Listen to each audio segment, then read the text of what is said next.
Alors Sébastien, bonjour. Bonjour Dominique. Alors on est en octobre 2018, c'est ça, oui. On fait une petite randonnée champignons. Alors présente-nous un peu l'association. Alors nous sommes les craquineurs du Mont Ganelon. Nous avons pour vocation la protection d'un site merveilleux qui est le Mont Ganelon. On propose des opérations forêt propre. Ouais. Nous avons mis en place une vigne il y a quelques années sur la commune de Clairoy. Et nous proposons à différents groupes ou également à des jeunes de découvrir ce magnifique site. Ok.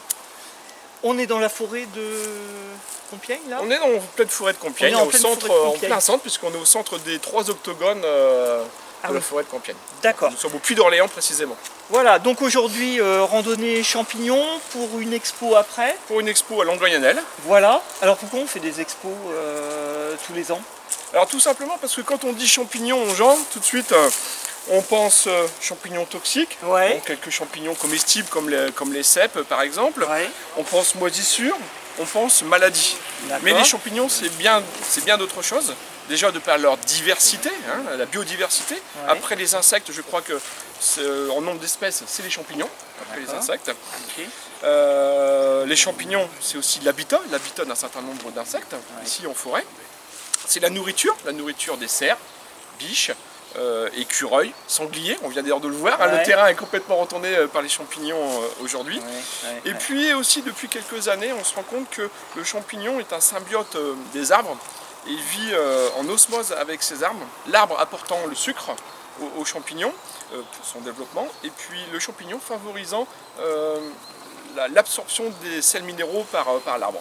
Donc c'est vrai, chacun y trouve un intérêt, d'où cette symbiose. Ok, donc là on a fait une petite récolte de champignons dans la forêt. Oui, oui. Et puis on va voir des mycologues. On a des mycologues comme Philippe Clovez, connu, qui écrit des livres, surtout sur la morille, des spécialisés morille. C'est pas l'époque, on n'en veut pas trouver aujourd'hui. Ouais, ouais. Mais c'est une sommité internationale. Et on a Madame Duvert et puis un troisième mycologue qui va venir nous aider. Parce que vous voyez, c'est assez compliqué. D'accord, oui. Il va venir nous aider cet après-midi. Ouais, on va leur demander donc de nous présenter ce qu'on a récolté. Et puis, parce que j'ai vu sur internet, il y a quand même des intoxications tous les ans, oui, hein, oui. Puisqu'on en mange aussi, et j'ai vu 1000 intoxications, voire 1 ou 2 décès aussi en France par an. Donc d'où l'intérêt de connaître un peu, tout ça. Donc on va leur présenter, tout à fait, peut-être avec toi. Tu discuteras avec eux bien sûr, et puis voir un peu, voilà. Tranquillement, ça peut être sympa, et puis c'est toujours sympa à connaître parce qu'il y a beaucoup de couleurs différentes et on ne sait pas ce qu'on peut manger, ce qu'on ne peut pas manger. On va bien se laver les mains en tout cas après. Oui. Il y a le côté esthétique, il y a aussi le côté esthétique pour l'exposition, bien entendu. Tout à fait, donc ça va être sympa. De présenter la biodiversité, ce qui nous entoure. D'accord, on se retrouve tout à l'heure, alors ça marche. Merci. J'en entends une autre sorte. Non, mais il est là, on va regarder ça. Ça c'est l'iffolomant. Bon, ça c'est... Voilà. On a déjà vu ça. Voilà, alors on est chez Paul. Celui-là, il n'a pas de... Là, elle est ouverte. T'as vu, il y a des bêtes de verre. Il n'y a pas de ça non plus. Alors ça, il n'y a pas de numéro, il n'est pas classé celui-ci. Bon, donc tu veux, là où il y a de la place. Et c'est incroyable qu'il pue comme ça. Ah ouais, c'est le côté sympathique du champignon. Oui, 102. Il y a vraiment beaucoup d'armées. 102. 102. Ça, c'est le polypore microse. Il y en a déjà. Oui, polypore. Je ne sais pas quand je sors, il faut lever la tête pour voir. Attendez, parce que ça je vais les jeter là. Oui, c'est vrai, je vais les jeter parce que sinon j'ai dit que les Attendez. François Vanier. Faut que je présente davantage. Mycologue. Ancien pharmacien. Ah, d'accord, ok. Et puis, Annie. Je rajouterai une mycologue avertie. Hein. Oui. Moi, Annie Duvert, moi je suis plutôt mycophile. Non, je ne suis pas mycologue, mais mycophile, je m'intéresse beaucoup à la mycologie. Ok, alors qu'est-ce que vous pouvez nous présenter là de ce qu'on a cueilli ce matin? Alors, et là, vous avez le coprin chevelu, un bon comestible quand il est jeune. Évidemment, là maintenant, il est complètement déliquescent, donc il est plus comestible. Parmi les espèces intéressantes aussi, vous avez l'amanite tumouche, qui est toxique, qui vient en général sous les bouleaux. On peut le confondre avec d'autres? Normalement, on ne peut pas le confondre avec d'autres, hein, vu la couleur et puis le biotope, et puis voilà. Okay. Donc il est toxique et hallucinogène. L'amanite citrine, qui sent la pomme de terre, qui est un médiocre comestible, donc il vaut mieux le laisser de côté. L'amanite rougissante, qui est un bon comestible bien cuit, parce qu'il contient des hémolysines, donc il ne faut pas la manger crue. Okay. Sinon, on avait trouvé l'épiote intéressante, mais par contre, je ne sais pas où elle est arrivée. Elle est là, voilà. Amaelis facidus, c'est une espèce pas très courante quand même, hein. on la voit pas à toutes les sorties. Hein. Voilà, bah, je vais laisser la parole à Annie. Alors, juste un petit mot, cette année, là on a récolté quoi, 70 espèces à peu près? Un peu plus de 70, 75 à peu près, là, si j'ai bien compris. Et comment ça se fait qu'il n'y a pas eu plus? À cause de la sécheresse surtout. À cause de la sécheresse. Je crois que la fois dernière, il y a 2 ans, on a eu 150 espèces ici, enfin pour l'expo. Alors donc c'est réduit de moitié. Voilà. D'accord. Okay. Cette année, à cause de la sécheresse. Ça dépend aussi de la qualification des déterminateurs. Si M. Cloès avait été là, il en aurait déterminé 10 watts de plus, quoi. Oui. Voilà. Ok. D'accord. Ça va rester modeste. Voilà. Alors je continue sur cette table. On a la garrigue des bois qui est comestible. Voilà, c'est la jaunissante celle-ci. Oui. Hein. Elle jaunit quand on frotte. Donc c'est légèrement. Celle-ci elle est comestible. Qu'est-ce que je vais vous dire d'autre? Celle-ci aussi, ça c'est comestible aussi. Ouais. Il faut en trouver pas mal pour en manger. Des fois, il y a des grosses touffes des fois. Ouais. L'eau de Manciellum radicata, donc c'est pas très représentatif parce qu'en principe c'est très haut. Celle-ci est comestible aussi, mais enfin. Il n'y a pas grand chose à manger dedans quand même. Hein. Ouais. Ah oui. Par contre, là, il y a un beau toxique.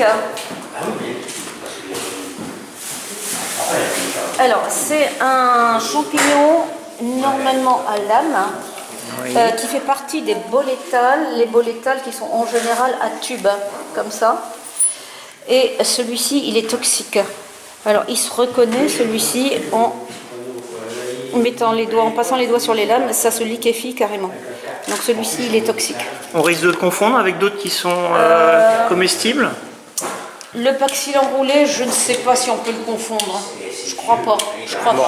Donc est-ce que l'an passé, dans une cour d'école maternelle, où il y avait des boulots, il y a eu une poussée de paxil enroulé, et il y a des enfants qui en ont absorbé. Bon, enfin bon, ça en a absorbé si peu qu'il n'y a pas eu de problème. Enfin, en tout cas, il faut toujours être très très prudent. Hein. Oui.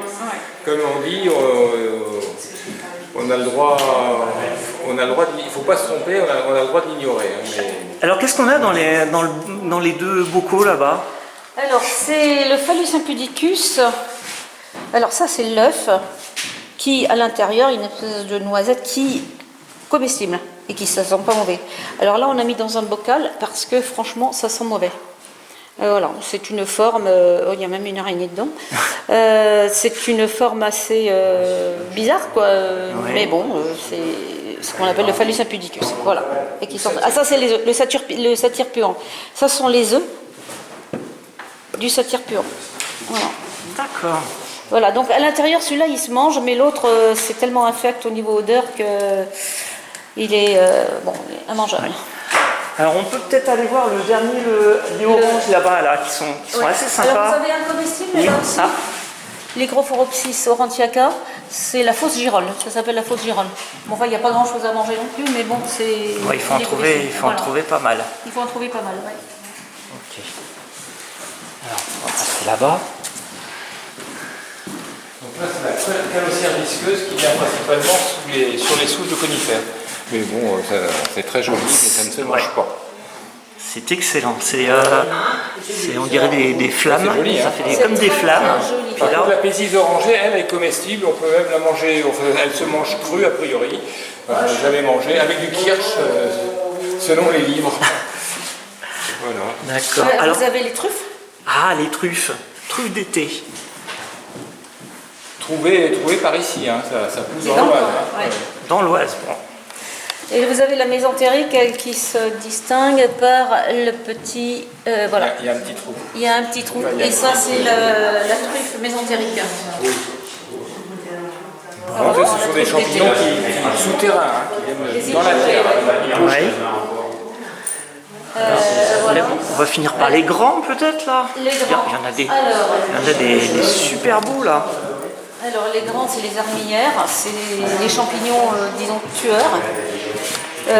Ah donc là on les mange pas. C'est dommage, il y en a Ça beaucoup. peut se manger, Oui. les jeunes, très jeunes, mais ce qu'il y a, ça détruit les arbres.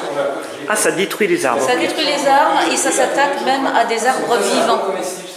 Parce que quand un arbre a ça autour de lui, c'est sûr qu'il va mourir dans peu de temps. Donc même si on l'enlève, c'est trop tard en C'est fait. trop tard, parce que le mal il est fait à l'intérieur. La racine, si vous voulez, elle s'incruste sous l'écorce. Oui. On ne le voit pas. Donc ça détruit l'arbre comme ça. Voilà, ça c'est vraiment le champignon tueur. Qu'est-ce qu'il y a d'autre ici? Ah, il y en a des tout petits là. Ouais. Microphale perforance, vraiment c'est tout petit. Hein. Et ça pousse sur le conifère. Voilà, c'est ça. Celui-ci c'est sur conifère, oui. Voilà, dans la mousse. Qu'est-ce qu'il y a d'intéressant? Bah, tout est intéressant. Le marasme à odeur d'ail. Si vous sentez de près, ça sent l'ail. On peut s'en servir comme condiment. Ah comme condiment. Bah oui, Ah, parce c'est que... excellent. Regarde, sentez. Je sais pas si vous sentez, mais... Ah ouais, ça sent l'ail. Ben, Un petit peu. pas un petit peu, parce que... Ah oui, une question comme ça, je dois avoir ça. Non, plutôt. Ah oui. Là, oui. Et là, En ouais, frottant bien, voilà, ça sent fort l'ail. Là, alors là, on a... tricolore Cytocine nébuleux, on en a beaucoup. Ça a été longtemps dit comestible. Et puis, il y a eu des intoxications. Oui, mais enfin, pas très méchant. Bon. Plutôt indigeste pour les personnes qui sont fragiles de l'estomac. De l'intestin. Alors le polypore du bouleau, on en voit beaucoup, donc comme son nom l'indique, on le trouve sur les bouleaux. que sur les bouleaux uniquement. Voilà. Alors les polypores en général c'est des parasites. Hein. C'est des parasites. Celui-là, là, il est énorme celui-là. Là. Alors l'amadouvier, avant ça s'utilisait en médecine. Hein. En Chine, ça s'utilise quand même. On continue à l'utiliser dans la médecine chinoise. Bon. Ganoderme, donc aplanatum, un beau champignon. Ah, il est chouette celui-là. De souche. Alors il est vieux celui-là, c'est ça? Non, il Non, n'est pas vieux. forcément. Non, il n'est pas vieux, mais alors il a cette couleur parce que dessus, il y a les consoles qui sont superposées, il y a les spores qui se sont posés dessus. Et donc ça a cette couleur, c'est les spores des autres consoles qui sont posées dessus. Voilà. Bon. Alors là, vous avez un Chlorosparia là, c'est une très jolie couleur là. Ah oui, il est bleu, Vert, voilà. vert bleu. Alors ça c'est le mycélium. Et la fructification, ça va être des pézises vertes de cette couleur. Oh, bah, c'est formidable. On a fait le tour. Hein. Ouais, on finit peut-être par le très très gros là-bas. Là. Ah oui. Allez, on finit par celui-là. Ouais. François, tu veux présenter le Méripilus giganteus? Ça c'est un magnifique polypore hein, qui peut faire 1 à 2 mètres de large. Hein. C'est souvent en relation avec les hêtres. Voilà, mais bon, ça peut se manger quand c'est jeune, hein, Ah oui, mais sinon pas là. c'est vraiment trop coriace. Hein. Mais en fait, il vit quoi, 1 an et après il disparaît ou il reste tout le temps? Ah non, il disparaît. Hein. Il disparaît. Oui, il disparaît. Il disparaît au bout d'un an. Oui, il disparaît. Ouais. Bon, bah écoutez, je vous remercie bien. Je pense qu'on pourra en parler pendant des jours et des jours, Voilà, des champignons. c'est sûr. Mais bon, c'était une petite présentation comme ça. Bon, en tout cas, merci beaucoup. Je vous en prie. Et puis, à la prochaine fois. Merci en tout cas. Donc effectivement, avant l'exposition, eh bien, avec Annie et François, on détermine, enfin c'est surtout eux, ils déterminent les champignons et on les classe d'une certaine façon pour l'exposition de demain. Avant, c'était un foliota, là, quand j'avais. C'était un foliota ça. Ouais, dans jadis, oui. Alors, agaricus. Parce que c'est ma ça sort de chez Courpus, c'est égal pour le cas. Non, mais SP, ça veut dire qu'on appelle l'espèce.